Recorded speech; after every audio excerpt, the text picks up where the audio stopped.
So some of the things that I find when I'm working with women is that they're accumulating debt because one, cost of living is increasing, and of course women tend to spend more money than men. We're also at the mercy of marketers more than men, with marketing strategies driven to women to spend more.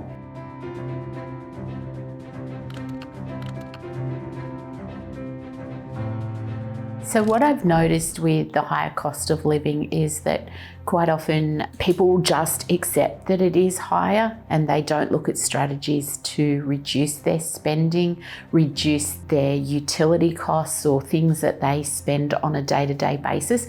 Quite often we just throw our hands in the air and just say it is what it is. That because everything is a struggle and everything is consuming at the moment, you can actually feel a little bit down. And there's a thing called the lipstick index, which shows that when things get tough, purchases and sales of cosmetics go up because it's a way that women can give themselves a little bit of boost with their self-esteem without spending too much money. So as our costs get higher, we'll tend to spend something that gives us something nice to remind us that life is okay. And I always say you should set money aside to give you those nice things in life because we don't want to just survive life, we want to enjoy it. And so if you can keep that cost to a minimum and keep it within your budget, go for it. Go buy yourself something nice. The problem comes in when people haven't budgeted for it, and so they're using money that would normally be paying for groceries to give themselves the boost.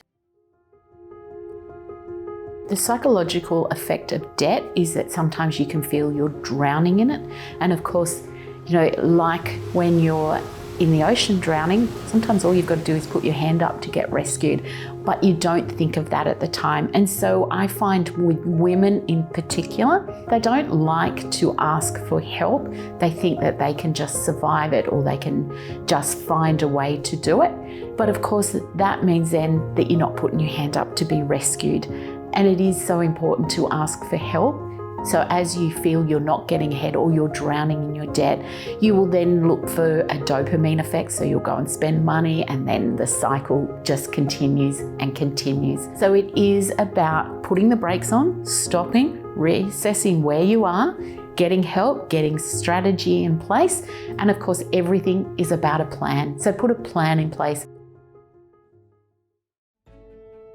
So if you want to break the debt cycle, here's my 3 essential steps that you need to take. The first one, of course, is to know what you owe. And it's important to find out how much you owe people, what interest rate you are paying, and find out what your monthly payment is, because knowledge is power. Step number 2 is to put an action plan in place.